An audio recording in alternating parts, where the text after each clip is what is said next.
માતાજી મિત્રો, શ્રી કિચનમાં આપનું હાર્દિક સ્વાગત છે। આજે આપણે બનાવશું ખાટી કરીનું શાક।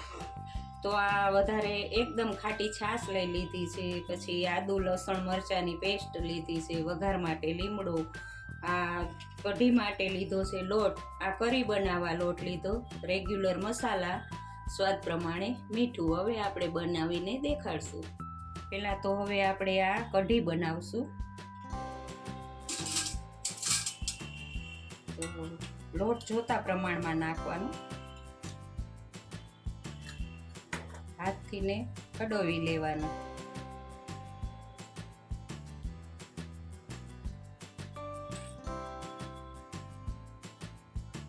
ઘાટી છાશ છે એટલે લોટ ઓછો નાખવાનો, જેમ ખાટી હશે એમ સરસ શાક થશે, એકદમ ખાટું થશે। હવે લોટ મિક્સ થઈ ગયો છે।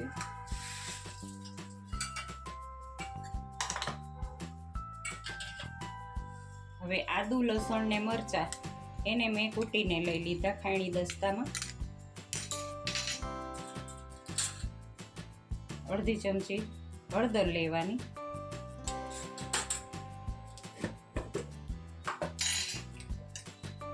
સ્વાદ પ્રમાણે મીઠું લેવાનું। હવે એને ચમચાથી મિક્સ કરી લેવાનું, લોટ ચારીને લેવાનો, નહીં તો ગાંઠા થઈ જશે। હવે જો આવી રીતે બધું મિક્સ કરી લેવાનું। હવે આને સાઈડમાં મૂકી દેવાનું। હવે આ કરી બનાવવાની, એનો લોટ બનાવવાનો છે। તો આ પહેલાં તો લોટ લઈ લીધો છે, હળદર નાખવાની, થોડુંક અમથું લાલ મસાલો નાખવાનો, ધાણા જીરું નાખવાનું અડધી ચમચી,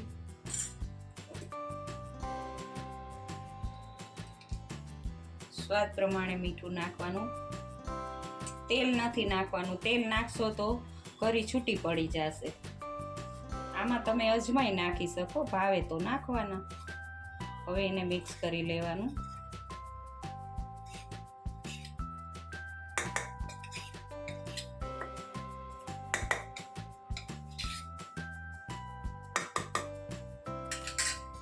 હવે પાણી નાખતા જવાનું, લોટ બાંધતા જવાનું।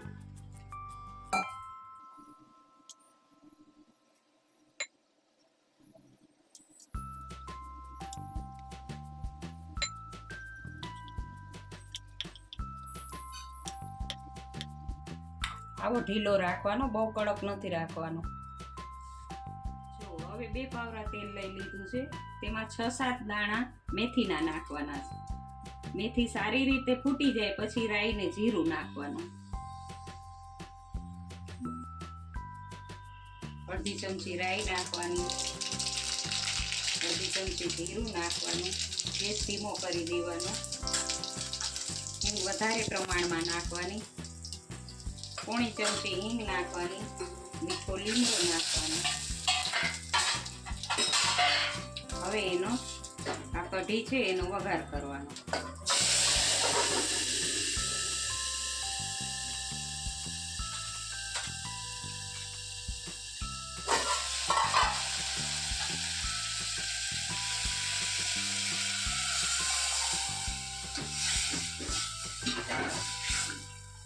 હવે આને ઉકળવા દેવાનું, ઉકળે એટલે પછી એમાં કરી પાડવાની છે।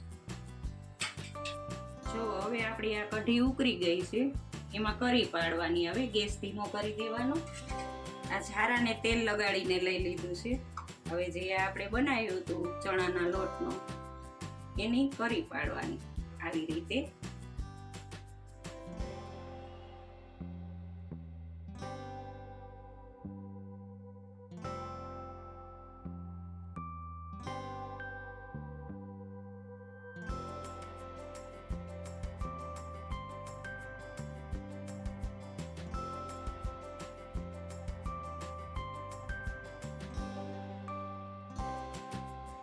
આને હલાવતા જવાનું, કળી પાડી અને હલાવતા જવાનું, એટલે બધી ભેગી ન થઈ જાય, ગાંઠા ન થઈ જાય। ગેસ સાવ ધીમો રાખવાનો અને કળી પાડતું જવાનું। જો હવે આ શાક બનીને તૈયાર છે। બહુ ઉકાળવા નથી દેવાનું, ઘાટું થઈ જશે। હવે ગેસ બંધ કરી દેવાનો.